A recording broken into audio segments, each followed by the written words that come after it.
Hello again everyone, Pete here. A different sort of update today. I've been able to sit about and mess around with the engines a bit that I've been messing with. So they sat around for a long while because until recently I haven't been able to do stuff like this. It's just been too uncomfortable to sit and pay attention. But what I really wanted to do was sort of show the process I've been doing. It's mainly about the mini drills, and I went through the orange, yellow and blue ones in that box to find out which was going to be better for detailing of the engines. And I eventually found that the wiring I was using, which is a thin plastic wire, well, that's good against the black, and I wanted to drill some holes. So in this piece of plate sheet, I hope this is going to stand up. Let's give it a second. There we go. O, Y and B, orange, yellow and blue. You see, I've tried drilling through as close as possible to get a sort of linkage. I'm making cable guides, right? But from there downwards, dog's making some weird noises today. She's not happy with me filming. From there downwards are all the same size that I can see this cable will run through firmly. I don't want them rattling around. Anyway, so I've done a row of those. Oh golly, it's going fuzzy, isn't it? Maybe I should dump that letter in it. So as I can trim them down into a smaller piece. In this case, I hope that will come out. Is it going to? Which is just cut down. That's an 8 drill. That little white strip has got 8 in a row on it. But the point being that ends up with, this is the T-Bird engine that I've actually finished, and if you can see up there, it's got a 4-guide cable guide, a 4-hole cable guide. Also, while I've got this in my hand, I don't know how much I can get into that.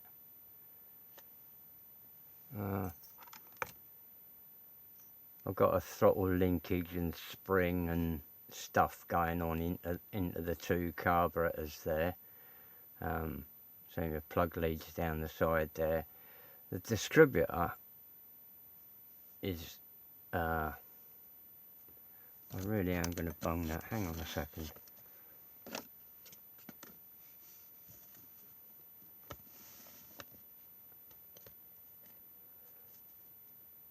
The distributor was made from several pieces of, it's not going to come on.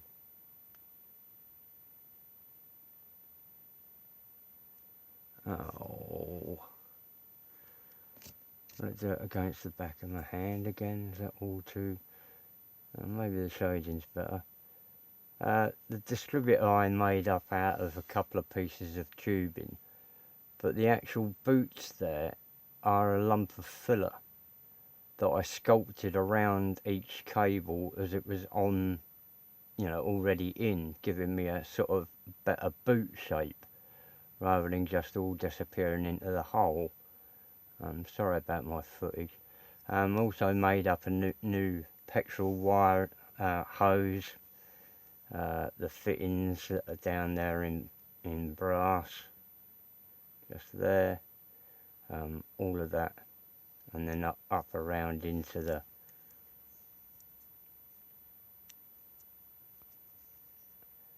carburetors around the other side. Then there's that hose goes back into the inlet manifold. There's still the starter motor cable to put on when I link it up into the thingy, into the car. Added a coil there. That's from a 1/72 tank part There's a rubber boot on there and then running back into there. The water hose there is just a piece of bent rod onto another piece of sprue that makes up the actual manifold onto the engine, because that seems to have not been moulded.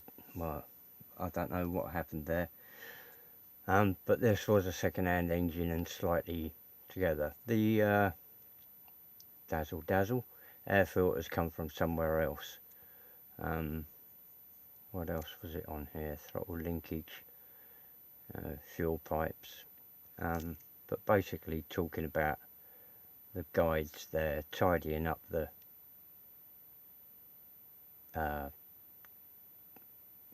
plug leads. So on this engine, this is the engine for the Starliner. I've done again the same with the distributor, and you can see, hopefully you'll be able to see the sort of boot shapes that I've made, but they're filler. Will you stop doing that?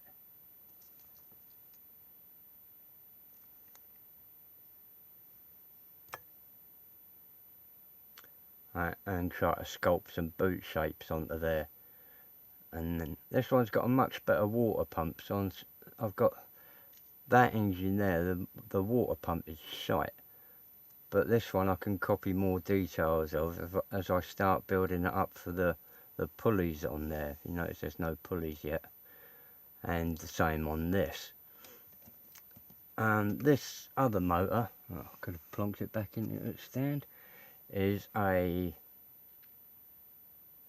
what they called, NASCAR kit engine, which has got a nice linkage down the gearbox, and I've drilled out the distributor there. But I think really I should have gone in at 90 degrees, so as the cables are already coming out sideways, and using the dobber filler I could build up the top of the boot. But at the moment it's drilled that way, so I'll see what I'm going to do with that as time goes by. That's a pulley assembly off of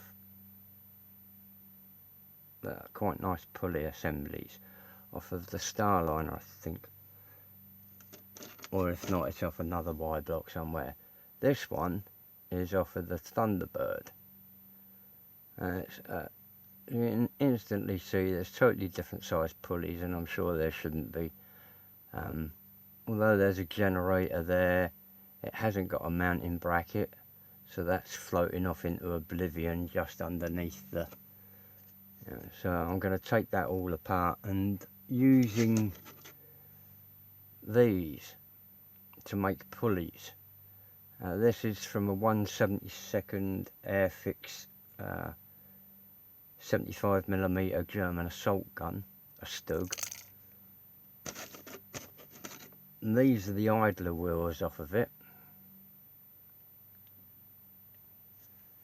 And from another 1/72 kit, these much smaller wheels are going to make little pulleys as well, and these are from a Churchill. But these Airfix kits, I don't know, that's upside down, that's the assault gun one. I can't flip it, I've just bunged the bits back in there. You can pick them up for a £5 or so, and it gives you loads of pulleys. And with, if you saw Gary G's guide to building engines the other day, he trimmed down a piece of heat shrink to make a nice belt, and I'll probably do the same if I don't actually use lengths of styrene strip. But like I say, these micro drills are very handy. These sets didn't come with anything marked as to the millimetres, and quite frankly I didn't either. I just ran through them as size and found out what size I felt was good for a comfortable fit, and I haven't measured them either. I think it's around about 1/2 mil, something like that. under half a mil. I know it's under half a mil. It's more like 0.30 or 33 or something like that, third of a mil. Anyway, that's it for now. Tutty bye. What did that do?